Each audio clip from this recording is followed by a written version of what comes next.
Em novembro, Temporada Fora fez uma promoção para receber ideias para um episódio especial sobre educação e foram recebidas 36 mil ideias. Veja agora o episódio inspirado na ideia vencedora. Você sabia que nos países desenvolvidos uma criança passa em média 12 anos na escola e no Brasil apenas 4,9 anos? Média inferior à de países como Argentina, Bolívia, Paraguai e até mesmo Zimbábue. A educação sempre foi importante, tanto que existem evidências que pinturas feitas pelos homens das cavernas há 40 mil anos nada mais eram que material de ensino. E até no Egito Antigo já existiam escolas que se assemelhavam com as nossas universidades atuais. Mas uma coisa que mudou durante toda a história foi quem tem acesso ao conhecimento, porque com a invenção da escrita e o desenvolvimento de conhecimentos abstratos, como a matemática, cada vez menos pessoas têm tido acesso. Mas recentemente o mundo ficou tão complexo que não se chega a lugar nenhum na sociedade sem ao menos uma educação básica. E como consequência surgiram conceitos como o direito à educação, seguido pelas escolas públicas, bolsas estudantis, fundos educacionais e etc.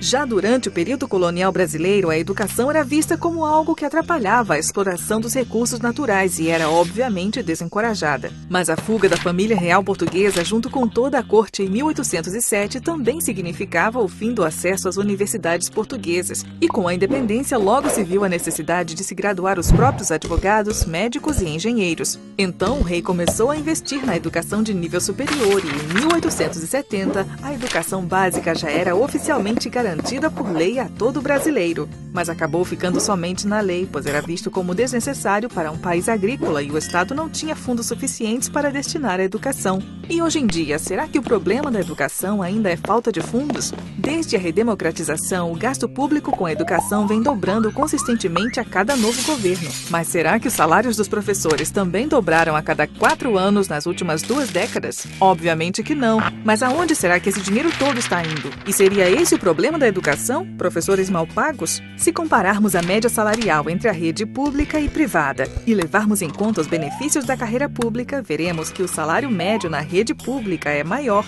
Mas isso não significa que os professores da rede pública ganham bem, mas sim que os professores da rede privada também ganham mal. Mas por que será que aqueles pais que têm condições financeiras optam por colocar seus filhos na rede privada? Para entender esse ponto, vamos dar uma olhada no sistema público. O professor, assim como todo funcionário público, passa em um concurso que lhe garante um salário maior do que o da iniciativa privada, além da estabilidade que permite que o professor se foque somente em ensinar, sem temer a perda do emprego quando os governantes são trocados. Porém, como em todo cargo público, não existe a meritocracia e somente aqueles que se engajam politicamente conseguem aquelas promoções poupudas e benefícios duvidosos. Somando isso a um salário insuficiente para suas necessidades básicas, o professor acaba por não ter nenhum estímulo para se manter motivado. Você sabia que um professor bem treinado e, acima de tudo, motivado é capaz de ensinar 50% a mais do que um bom professor e até 3 vezes mais do que um professor desmotivado ou simplesmente um professor ruim? Eles são capazes de fazer os estudantes ficarem animados até mesmo com tópicos difíceis, como matemática ou ciências.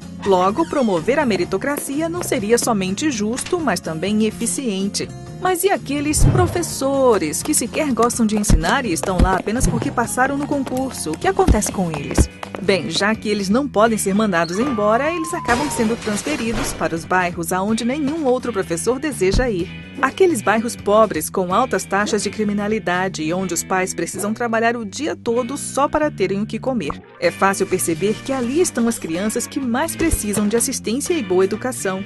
E aí nos perguntamos se as escolas são ruins e têm uma alta taxa de desistência porque estão localizadas nos bairros ruins ou se os bairros são ruins porque as escolas são de péssima qualidade e não conseguem dar uma boa educação aos estudantes. Seja qual for a resposta, a única coisa que essas crianças têm é a sua educação. Mas infelizmente os traficantes e criminosos sabem disso e transformam essas escolas em campos de recrutamento. Porque para um adolescente que não teve uma educação adequada, o caminho do crime parece ser mais fácil. E todo esse descaso com a educação fez do Brasil um dos lugares mais bem-sucedidos em graduar criminosos, já que o número de prisioneiros e crimes sem solução não para de subir ano após ano. E por falar em crime, você sabia que o valor gasto por mês por cada prisioneiro é o mesmo valor que o governo gasta na educação de uma criança por 7 meses?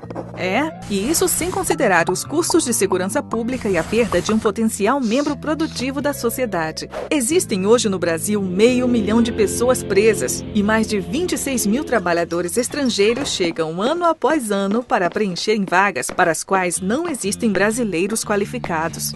Agora você deve estar esperando que o Temporada Fora apresente uma solução no final do vídeo. Mas infelizmente a vida real não é um vídeo e o que podemos fazer é divulgar as verdadeiras consequências da péssima qualidade da educação pública de nível básico.